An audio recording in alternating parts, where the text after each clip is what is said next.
Welcome back to Unboxed. Now today, after much waiting and much hype, we can finally bring you our AMD desktop APU review. On hand for testing is the Ryzen 5 2400G and Ryzen 3 2200G. And before we get into the benchmarks, I'm going to go over what it is that each of these processors has to offer. AMD is introducing these new APUs to better support their entry-level to mid-range product lines, and this means that the 2400G and 2200G will be replacing the Ryzen 5 1400 and Ryzen 3 1200, though I think it's fair to say they'll likely make the R3 1300X and R5 1500X somewhat pointless as well, but we'll look into that before reviews end. So, these new APUs, codenamed Raven Ridge, are built using the same 14nm processors as the original Ryzen CPUs, though AMD is marketing it as a 14nm plus process, much like what Intel does. Basically what this means is the processors matured to the point where they can dial up the clock speeds a little more, and this is exactly what they've done, but we'll talk about the clock speeds in a moment. One of the more notable changes is to the CPU design, which sees Raven Ridge using a single CCX module. This design approach means that we are limited to 4 cores. Naturally, there are positives and negative aspects to this design. The key advantages are the latency penalty seen when moving data between the CCX modules. This is effectively eliminated, though based on our own testing that didn't really appear to be a big issue anyway. The big advantage here for AMD is that they've fit the same amount of cores that you'll see in a Ryzen 3 CPU, but they've done it while taking up half the space. The disadvantage being that you get, well, less CPU. The L3 cache gets cut down from potentially 16 megabytes to 8 megabytes, but AMD decided to halve it again, and now the Raven Ridge models come with just 4 megabytes. So this means while the Ryzen 5 1400 has an 8 megabyte level 3 cache, the 1500X packs 16 megabytes, the 2400G and 2200G will offer just 4 megabytes. Now that sounds pretty bad, but AMD believes they've been able to offset that reduction with higher base, boost, and average clock speeds. Another advantage that helps offset the reduction in capacity is reduced cache and memory latency, and this is actually a result of having less cache, so it's not all bad news. AMD believes that overall this will be a net positive performance improvement for productivity workloads, and in particular games which are more sensitive to memory latency. There's more corner cutting to reduce production costs. Raven Ridge only packs 8 PCI Express lanes, not 16 like the first generation Ryzen CPUs. AMD's made this sacrifice as they don't believe it will impact the performance of mid-range discrete graphics cards. It's unlikely those rocking an APU will be upgraded to a GTX 1080 Ti anytime soon, so it makes sense. AMD says the reduction in PCI lanes also helps contribute to a smaller and more efficient uncore as well. For those of you wondering, the uncore is a term first used by Intel to describe aspects of the CPU that are not within the core, but are closely connected to it for maximum performance. Things such as the level 3 cache and on-die memory controller, for example. AMD's also saved money by using a non-metallic TIM for the 2400G and 2200G. We're not sure if they're using the same toothpaste as Intel, but we'll of course investigate load temperatures. This though does confirm what we pretty much already knew. Intel's been doing this to save on production costs and therefore maximize profits, because, well, AMD's doing the exact same thing now with their most affordable CPUs. The difference though is that they're admitting that this is why they're doing it. They've also revised the CPU package, and AMD says this has allowed them to officially support DDR4 2933 memory. That's a very important feature for these APUs, as memory performance is of the utmost importance for integrated graphics. Like the mobile parts, the desktop Raven Ridge CPUs support Precision Boost 2 technology, which is basically a more aggressive version of what was featured in the original Ryzen processors. Of course, the most notable change is the inclusion of the Vega graphics. Connected to the CPU using the Infinity Fabric is a Vega GPU featuring 11 CUs for the 2400G and 8 CUs for the 2200G. An advantage to using the Vega architecture over Polaris is clock speed. Both versions operate at over 1000 MHz and can in fact be pushed to over 1.5 GHz. So let's just quickly go over the specs of these new APUs before jumping into the benchmarks. Both are quad cores using a single CCX, but the Ryzen 5 model gets SMT support for 8 threads. The 2400G is also clocked higher with a base frequency of 3.6 GHz and a maximum boost of 3.9 GHz. The 2200G, meanwhile, operates at a base frequency of 3.5 GHz but can boost as high as 3.7 GHz. The only other major difference is the Vega GPU, which, as I said a moment ago, the 2400G gets 11 CUs, which gives it 704 stream processors or cores, which operate at 1250 MHz. The 2200G has been downgraded to 8 CUs for 512 cores, and they operate at 1100 MHz. Both are 65 watt parts but can be configured down to 45 watts. They also both support dual channel DDR4 2933 memory. Well, that about covers everything you need to know for now. It's time to see how they perform. For testing, I'm using a B350 motherboard with 16GB of DDR4 3200 memory. First, we'll check application performance before moving into gaming with and without a discrete graphics card, along with some memory scaling performance. Of course, we'll also touch on things like power consumption, overclocking, and temperatures. Starting with the memory bandwidth performance, we see that the 2400G and 2200G are very similar to the original Ryzen 3 and Ryzen 5 processors. This though was expected, and it should provide the integrated Vega GPU with enough bandwidth to deliver reasonably good performance, but we'll look into that shortly. Next up, we have some Cinebench R15 results, and here the new Raven Ridge APUs look very good, narrowly beating the X versions of their own product lines. In fact, the 2400G was just 6% slower than the Core i5-8400, which is impressive, particularly given that it can still be overclocked. Meanwhile, the 2200G was only slightly slower than the Core i3-8100. The last synthetic benchmark we're going to look at is PC Mark 10, and this generally favours clock speed over core count, as the applications it uses for testing only utilise 2 to 4 threads. Performance-wise, the 2200G was a fraction slower than the 1300X, while the 2400G basically matched the score of the 1500X. So this then aligns with what we saw when testing with Cinebench R15. Moving on to the Excel Monte Carlo simulation, we find the 2400G is 16% slower than the 1500X. Perhaps this is a result of having less cache. Oddly, however, the 2200G was 7% faster than the 1300X, though of course the 1300X does have half as much L3 cache as the 1500X. In any case, the Raven Ridge APUs provided strong performance in this test.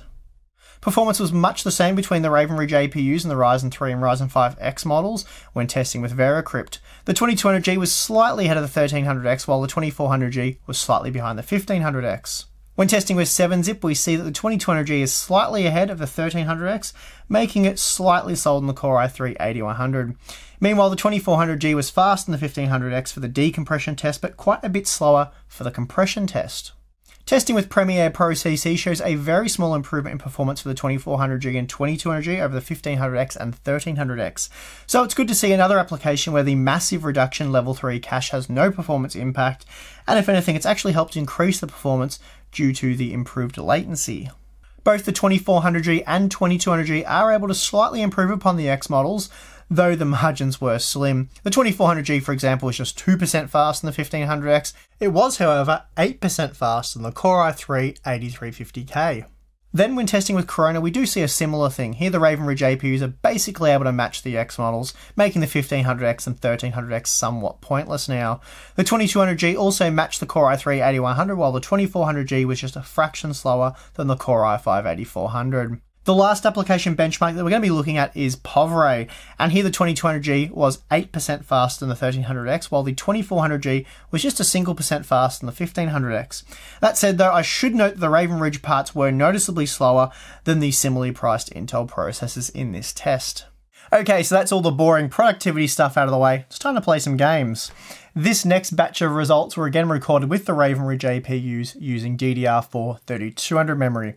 The Pentium G4560, now that was tested with DDR4 2133 memory because this is the fastest memory speed the H110 motherboard uses, and that's the motherboard we'll be using for all the pricing comparisons at the end of the video. But of course it will be paired with a GeForce GT 1030 graphics card as well, because that onboard Intel graphics isn't particularly great. Then we also have the Core i3 8100, 8350K, and then the A12 9800, and again they will all be using their integrated graphics solutions. Starting with CSGO at 720p, we see the 2400G is able to roughly match the G4560 and GT 1030 combo. Meanwhile, the 2200G manages the same 1% lower result, but is 12% slower for the average frame rate. That said, it was almost 70% faster than the Core i3 8350K and 71% faster than the 8100. Moving to 1080p, we again find the 2400G matching the G4560 and GT 1030 combo, while the 2200G was 18% slower. Still, an average of 138 FPS is remarkable, and this meant the 2200G was 90% faster than the A12 9800 and almost 100% faster than any of the 8th gen Core i3 models. Next up, we have PUBG, which isn't a title that is particularly kind to AMD hardware, and as a result the 2400G does slip behind the G4560 and GT 1030 combo. Still, with 57 FPS on average, it's very playable, so there's at least that. The 2200G was 12% slower on average, but 27% slower for the 1% low result, and this meant that it wasn't quite as smooth. Still, compared to the A12900, which was completely unplayable, it was a massive step up. The 1080p resolution of that proved to be a little too much in this poorly optimised title, and while some might find the 2400G playable here, it wasn't by my budget PC standards. Even the G4560 and GT1030 struggled, though the experience was noticeably better. Unlike PUBG, Fortnite is quite good on the optimization front, and although the G4560 and GT1030 were faster, the 2400G offered exceptional performance that was very playable, never dipping below 70 FPS in our test. The 2200G also had a little trouble delivering playable performance with almost 60 FPS on average, and this meant it was over 30% faster than the A12900 and well over twice as fast as the 8th gen Core i3 processors. The 2400G was still able to deliver playable performance at 1080p, and remember, we are using the medium quality settings here, so there is still room to improve performance further. The G4560 and GT1030 combo was just 10% faster, so an impressive result for the 2400G. Those wanting to game at 1080p with the 2200G will need to look at how it performs with the low quality settings. Next up we have Overwatch, and this is a great game for stressing both the CPU and GPU. As you can see, the 2400G matched the G4560 and GT1030 combo with 98 FPS on average, but was 14% faster for the 1% low result. In fact, the 2200G was able to deliver a better 1% low result as well. Not only that, but when compared to other integrated solutions, the 2200G proved to be an absolute beast, delivering 138% more performance than the A12900 and 158% more than the 8350K. The Raven Ridge APUs were again able to deliver playable performance at 1080p, and the 2400G edged out the Pentium G4560 and GT1030 combo for what was a truly impressive result. Those wanting to play Rocket League at 720p can do so using the highest possible in-game quality settings and still achieve over 60 FPS at all times using either of these APUs. That's pretty awesome. In fact, both beat the GT1030 by a comfortable margin, were almost twice as fast as the A12900. That said, at 1080p we seem to be running into a bandwidth issue as performance fell by 45% for the APUs, whereas the Pentium G4560 and GT1030 combo only took a 30% performance hit. Still, even at 1080p with the visual quality settings maxed out, the game was very playable using these new APUs. Moving on, we have DOTA 2, and again the Raven Ridge APUs allow for the visual quality settings to be maxed out at 720p. The Pentium G4560 did maintain better 1% low performance, but still overall the APUs were mighty impressive. The 2200G in particular is a standout here with almost 70 FPS on average. Once again though, things do start to come apart a little bit at 1080p, and the discrete GPU paired with the G4560 now offers noticeably better performance. Still, when compared to the A12900, which was worlds better than any of the 8th gen Core i3 processors, the 2200G was 35% faster. Next up we have Rainbow Six Siege, and although we're only using the low quality preset at 1080p, I was still blown away by the results. The 2400G beat the Pentium G4560 and GT1030 combo with relative ease, while the 2200G was right up there as well. When compared to the A12900, the 2200G was a whopping 56% faster and 154% faster than the Core i3 8350K. Even at 1080p, the Raven Ridge APUs hung in there and in fact it did exceptionally well. The 2200G matched the Pentium G4560 and GT1030 combo, while the 2400G was almost 20% faster. Not only that, but with 75 FPS on average with a minimum of 62 FPS, the result was silky smooth gameplay. This right here shows us just how poorly optimized PUBG is. Even with the low quality settings, Battlefront looks great and it plays great with either of these APUs. The game really requires 4 cores, but if you can feed it 8 threads, well, that's even better. Much better, in fact. Because of this, the 2400G was able to crush the G4560, delivering 87% better performance for the 1% low result. Even at 1080p, the Raven Ridge APUs do very well, though here the 2200G does start to fall behind the G4560 and GT1030 combo for the 1% low result, but still overall exceptional performance. This CPU-intensive game cripples the A12900 and reduces it to the same miserable performance seen from the Core i3 processors. Finally, the last game tested is Wolfenstein II, and unlike PUBG, this title loves AMD hardware. Here we see the 2400G spitting out an incredible 95 FPS on average with a 1% low result of 88 FPS, and that's pretty amazing. The 2200G might have been around 15% slower, but it was just as impressive and beat the Pentium G4560 and GT1030 combo by a 56% margin. It's odd how well the A12-9800 does for the average frame rate, but how slow it is for the 1% low. Needless to say, the experience wasn't smooth. We see very similar margins at 1080p, and here it was really only the 2200G and 2400G that were able to deliver smooth playable performance, so that's a great result for AMD. Okay, so here's how the 2400G and 2200G perform with the integrated Vega GPU disabled and replaced with the Radeon RX 550.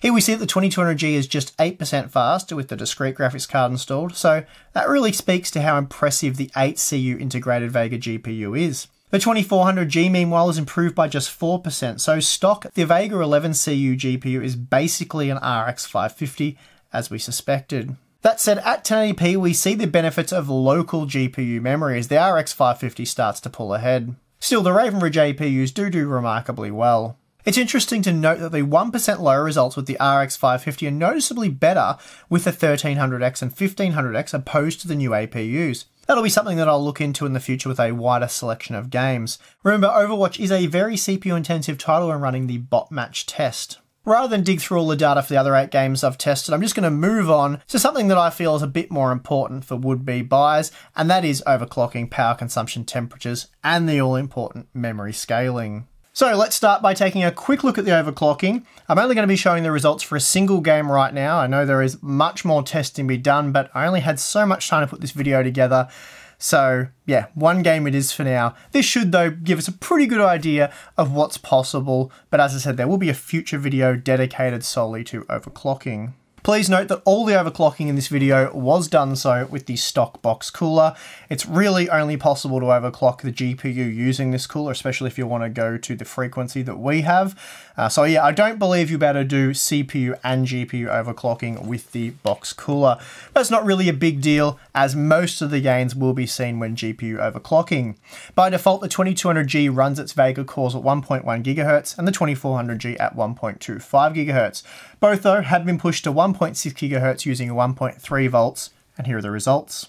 Here are the 720p results, and interestingly, I was only able to boost the Fortnite result for the 2400G by 8%. I mean, that's not bad, but we did increase the GPU clock speed by 28%, so you should be able to extract better performance than what we're seeing here. In fact, we see that with the 2200G, which for some reason responded to the overclocking much better. Here we were able to boost the performance by a massive 29%, and now the 2200G is able to match the stock 2400G in this title. Similar margins were seen at 1080p, though this time the 2200G performance was boosted by 35%, though that wasn't quite enough to match the stock 2400G this time. Still, overall, great result, and I'm keen to spend much more time playing around with the overclocking capabilities of these new APUs. Now, this first lot of power consumption figures includes a GTX 1080 Ti installed. This is how we typically test desktop processors, but I've conducted some extra testing for these new APUs, and we'll get to that in a moment. So, with the GTX 1080 Ti installed, we see that under load in the Corona benchmark, the 2200G consumes slightly more power than the 1300X, while the 2400G also consumed slightly more than the 1500X. What's interesting to note here is that both consumed less when at idle, and I should point out that the same motherboard and power supply was used for this testing. Okay, so these power consumption results are more representative as they are recorded using the integrated graphics only for all the CPUs tested. Here we see that the 2200G consumes slightly less power than the Core i3-8350K and slightly more than the Core i3-8100. Not bad, but it was 11% slower than the 8100 in this test. The 2400G, on the other hand, was 8% faster than the 8350K, but only consumed 5% more power, so SMT really helped to improve efficiency here. I've also included the overclocking results for the 2400G with the Vega GPU running at 1.6 GHz, and this increased the power draw in this application by 27%. Then when it came time to game, the 2200G again found itself positioned between the Core i3-8100 and 8350K, despite delivering considerably better performance in Overwatch thanks to the Vega GPU. The 2400G consumed almost 30% more power than the 2200G, making the cheaper APU the more efficient option for gaming. Finally, we see when overclocking the 2400G that power draw was increased by 23%. Using the included Wraith Stealth box cooler, these are the temperatures we saw with an ambient room temperature of 21 degrees. Under maximum load in the Blender test, we hit 67 degrees for the CPU and GPU on the 2200G and 74 degrees for the 2400G. Gaming temperatures were lower. Playing Overwatch for an hour saw the 2200G hit a peak CPU temperature of 60 degrees and a GPU temperature of 57 degrees. The 2400G on the other hand was very similar, hitting 59 degrees for both the GPU and CPU. As a side note, I should just mention that overclocking the Vega GPU to 1.6 GHz did push the temps for both the CPU and GPU to around 90 degrees with this stock cooler, but I'll cover this in more detail in an overclocking video soon. For now, it's time to check out memory scaling performance. First up, we have the dual channel results using the 2200G, and these figures were recorded in the CSGO benchmark at 720p. So all the previous testing was done using DDR4 3200 memory, and here we can see that's certainly optimal. I was able to get this kit to 3466, but I had to lower the timings, and this reduced the performance benefits of operating at this higher speed. What we can quite clearly see here is that dropping down from 3200 to the official 2933 spec reduced the average frame rate by 6%. Then we saw a further 6% reduction when going from 2933 to 2666, and then 8% from 2666 to 2400. If you were to use the DDR4 2400 memory in a dual channel configuration, you stand to lose 20% performance when compared to what we've shown in this video. Some of you suggested to me that you'd like to run these new Raven Ridge APUs with a single 8GB memory module because that's a cheaper option at the moment. Given these results, I strongly recommend you stick to dual channel memory operation. Here is a better graph showing the real performance impact. Using DDR4 3200 memory, you'll see a massive 33% reduction in frame rate using a single memory module. And this figure continues to increase as the memory speed is reduced. So please stick with the dual channel memory mode. Well, that's what 4 days of solid testing and almost no sleep looks like, and that's forgetting the week's worth of testing I did for all the comparison data before even getting to the APUs, but I think it's all been worth it. We now have a really good idea of what the Raven Ridge APUs have to offer, so let's talk about that. Performance-wise, the 2400G and 2200G are impressive. Both the CPU and GPU performance is exceptional at their respective price points. Additionally, they can be paired with existing B350 and X370 motherboards, which is obviously great news for consumers. They're also excellent when it comes to performance per watt, particularly in 3D workloads. The 2200G is coming in at just $100 US and the 2400G at $170 US. Both appear to be exceptionally good value, but let's talk a bit more about that. The Pentium G4560 currently costs $80, can be installed on a $50 H110 motherboard and paired with a GT 1030 for about $90, so all up a $220 US combo. The Ryzen 5 2400G offers a similar gaming experience and vastly superior productivity performance. It costs just $20 more, so $240 US with a B350 motherboard. The 2200G on the other hand is slightly slower overall, but comes in around $50 cheaper at $170 US, including a motherboard. It's also much better for productivity workloads. So for gamers on a tight budget, the Ryzen 3 2200G certainly seems like the way to go. Then when compared to the Pentium G4560, the Ryzen 5 2400G really makes more sense and should prove to be a far better investment over time. The Core i3 8100 comparison is more difficult as we're stuck with Z370 boards for now and they cost at least $110 US. But I'm going to pretend that's not actually the case and you can get a B360 board for $70 and hopefully that will be a reality in the not too distant future. Even so, with a $70 motherboard and the GT 1030, you're looking at a total bill of almost $300 US, and that makes the 2400G considerably better value as you're not just paying less for the combo, but you're also getting a more powerful CPU. So this looks like a solid win for AMD across the board. There is, however, a slight hitch here that needs to be addressed. Memory pricing. Of course, memory prices are high across the board, but they are particularly high when looking at high-speed, Ryzen-friendly memory. The DDR4 2400 16GB kit used for testing the Core i3 8100, for example, costs $160 US, and this is for a pair of 8GB modules. That's mighty expensive by 2016's memory prices, but today, it's just the norm. The G-Skill FlareX DDR4 3200 16GB kit that AMD provided for testing, and I also use in my own Ryzen rig, costs $250 US. That means you're paying a little over 50% more for the Ryzen optimized memory. I'm yet to figure out which DDR4 memory will work at 2933 and faster with the Raven Ridge APU, so it is possible that there's cheaper memory, but I can't confirm that at this point. That said, I should note the DDR4 3200 memory does start at $225 US for a 16GB kit, so that's still a 40% price premium, though this margin is at least halved with the 8GB kit, so that's something. What this means though is that right now it's the DDR4 memory prices that are really killing the value of these new AMD APUs.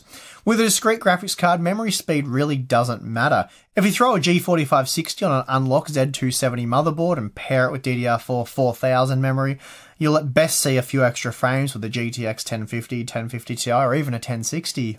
This means, given current memory prices, you're possibly better off going with a discrete graphics card, which is a real shame. That said though, the Ryzen 3 2200G combo with 8GB of DDR4 3200 memory, that costs $275 as you're faced with a $105 US bill for the memory. Still, as I said, 8GB of DDR4 2400 memory isn't that much cheaper, and you're paying at least $85 US anyway for the memory, so that makes the total bill for the Pentium G4560 combo about $305 US. It really also depends on what you want from the system. If you want to build the smallest possible gaming rig, then the Raven Ridge APUs offer something unique. That said though, even if you want to build a micro ATX or even a standard ATX system, the 2400G has legs, and in the future, when you can afford a GTX 1060 or an RX 580, it'll be able to extract maximum performance from those graphics cards. I still can't work out which APU I prefer. They're both just so bloody good in their own right. Initially, I thought it'd be all about the Ryzen 5 2400G, but I've shifted away from that thinking and I really like what the Ryzen 3 2200G has to offer budget gamers. This APU, motherboard and memory combo for well under $300 US simply can't be beat, and for that reason, I think it's going to be a hot item for gamers on a tight budget. It's also worth noting that when I started testing these APUs last week, the Vega drivers, they were quite buggy. AMD has since released an updated version that pretty much solved all the stuttering issues I was seeing, so that's great. They also say that further driver optimizations are coming and performance will get better, and well, given AMD's history, I believe them. One thing to remember when buying a Raven Ridge APU is that memory speed matters. It really matters. You're going to want at least DDR4 memory capable of running at 2933 for them to really make sense. And well, that's going to do it for this one. I hope you enjoyed the video, and if you did, be sure to hit the like button, subscribe for more content, and if you appreciate the testing we do here at Hardware Unboxed, then consider supporting us on Patreon. Thanks for watching. I'm your host, Steve. I'll see you again next time.